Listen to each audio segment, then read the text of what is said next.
Coach, great to have you with us on BYU Sports Nation. Where's the hat? I should have brought it with me. Especially a long day today. If I had it with me, it'd be a good thing. Tell me about the bill bend. The bill, it's unique. It's very intense. Yeah, I feel like it's I don't know. Did it in baseball when I was young, and it's just kind of stayed with me. So my dad was a coach, and always wore a hat, and I kind of followed along with it. As you push into a new season, each team has its own identity, and there are some unique things. So what's the identity of this specific Iowa State football team? Oh, I think to me it's a really fun identity because it's a young, tough football team. We were the third youngest team in college football last year, really, and acted like it at times. And yet, I think one of the great things about our program is we've always had the humility and character to grow through tough and trying times. And I think it's what's allowed us to sustain success at Iowa State, and it's what's allowed us to have some elite moments is because we've had the ability to grow forward through hard. And this group really since December has really went to work on itself. We looked inward. We knew our youth would present some challenging times, and yet we had the humility to grow through it, and that's what I'm really proud of. And I think the transformation that I've witnessed since December to where we are right now has probably been, other than our first year in 2016 and 2017, it's probably the most growth I've ever seen in our program. Wow. And so those things are really exciting, and I think what I think the mentality of this group has been its unity and really its ability to grow forward through hard, and that's those are special things.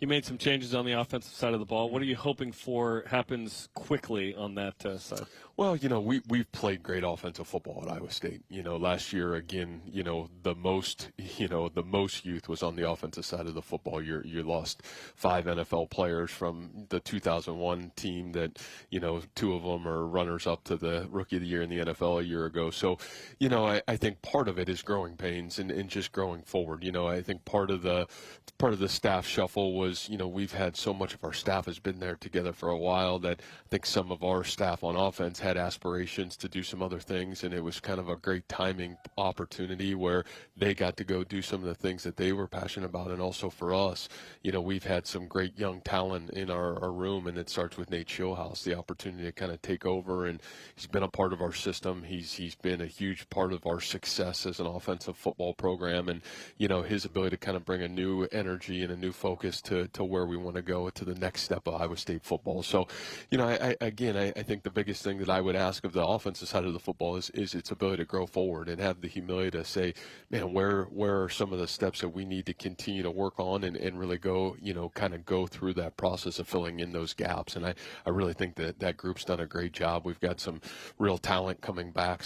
We dealt with some really tough injuries a year ago. We dealt with youth, and yet we had the humility to really kind of put the time and effort and energy to kind of work ourselves forward from it. And I think that side of the ball has done a great job this offseason. One of those guys from 21 you mentioned, Brock Purdy, he was killing my Seahawks in the playoffs. He was so good. It was an unbelievable run for a guy in the 7th round. But I'm sure you were like, just give this kid a chance, right? Well, I think if you look at what Brock has stood for and, the success that he had for 4 years at Iowa State, and, what he took our program from to where he took us was nothing short of exceptional. And, there's not a shock to me. To me, it was you guys got to see the result in the National Football League last year. But I think when you hear his coach and his teammates and some of those great professionals that'll be in the Hall of Fame someday talk about who Brock is, I think that's what makes him really special. And certainly I think that's the legacy he left within our own program of, what does it take to be successful at Iowa State? And the great thing is so many of these young guys in our program right now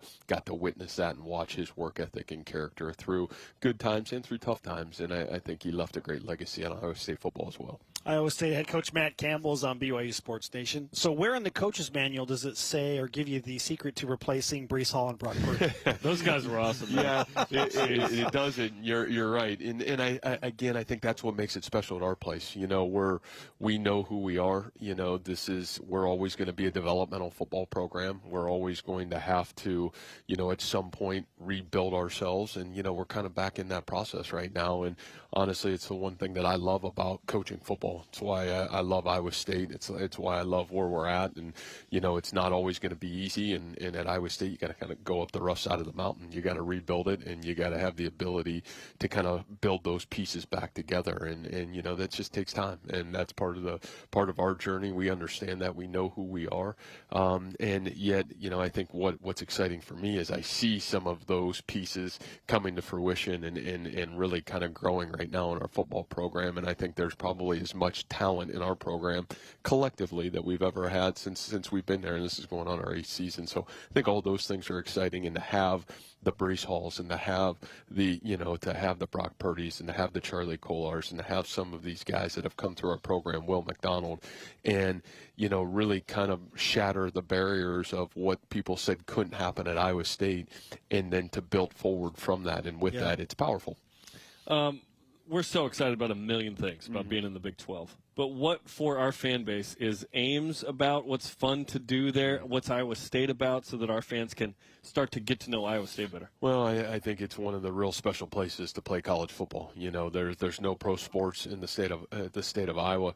I think with our program's growth over the last 8 years, the Des Moines area down to Ames, it's been just an incredible time for all of those things to kind of come together as one. And a game at Jack Trice Stadium is one of the all-time great sporting events. From getting there on a Friday to all the way through Saturday night. It's a really special place to watch college football, and we've got one of the best fan bases in the country. I think their loyalty and their unity to the university, all of its athletics, but certainly its football program, it's really special. It's the 100-year anniversary of Jack Trice Stadium, and I know that name and his legacy carries great significance for Ames and really for the country when you look at it. Right. I believe it's the only stadium named after a black man in America. So what does that 100-year celebration of Jack Trice mean to you and to Iowa State? Oh, it's really powerful. I think when we came into Iowa State 8 years ago, and you're looking for what does this place really stand for, and where are some of the great men and the great people that had profound impact on our society and really had profound impact on, especially in the football avenue, where could we hang our hat? And it was Jack Trice, and it's his story. And, you're talking about, a young man that came to Ames, Iowa from Cleveland, Ohio, that, had this ability and courage to break the color barrier at Iowa State. And, the decisions and choices that he made blazed this incredible trail for the future of so many of our student athletes at Iowa State, not just in our football program, but across all of our athletic programs. And, the courage for him to come there, obviously, the losing his life in a football game up at Minnesota and the tragedy that surrounded it. But I think when you take a step back and you look at the courage, the influence, and the trailblazer mentality that Jack had, it's a powerful story. And creating change and creating better for our world, Jack Trice did that. And I think it's been powerful for myself, our kids, to represent that every time we walk into that stadium and understand what his loyalty and really what his faithfulness meant to so many. And you remind your team of this because there's a letter that he wrote that you read to the team every year? There is. The night before his last game that he played, and obviously a couple days afterwards, he passed away. But Jack wrote a letter before the game, just expressing his feelings and what it meant to play in the game, what it meant to his family, what it meant to the university, and certainly what it meant to the world for him to have the courage to continue to play forward and do what he was doing. And there's some powerful parts in what that letter that I think are all great for all of us, to be quite honest with you. And I think the most powerful piece is the world is expecting us to do great things, and I will. And I think that we will mentality has served us great at Iowa State, to be quite honest. Yeah, specifically, how has the player buy-in been to that, and how have they received that? Well, I think when you're able to tell a powerful story of of people of character and people that have this unique power to transcend those around them. I think people are glued to that, and I think the young men that we recruit to our university, the families, they hear that story on the front end, and for us to continue that story and the characteristics and the traits and really the power behind that story year in and year out, I think those are really powerful to tell and to the values to be able to live by. Incredible stuff. We're excited about November 11th. Iowa State coming to town in Provo. What's your thought on BYU entering the league? Oh, I think just the sheer excitement. For me, growing up, just such a fan of BYU football and knowing what it stood for, the history, the excellence, the football program. I'm such a huge fan of Coach and what he stands for and the character and the mentality that he builds young men.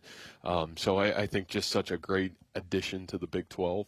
One of the great historic places to play college football, and we're really grateful and excited to be able to come to Provo. I think to play at such a legendary field and in front of such a legendary fan base. So for us, it's a great humility and a great honor to be able to have BYU in the conference right now. Hey, both you and Kalani are hat guys too. Yeah, He's a hat guy. His maybe a little bit bigger than mine, but yeah. He will gladly admit that. Oh, I'm sure he will. His calves are bigger. Yeah. Coach, we appreciate the insight into Iowa State. Absolutely. Certainly the insight in Jack Trice. Fantastic stuff. Thanks for the time. Thanks, All man. right, guys. Thanks for having me. Get this man a hat. Let's go. Let's go.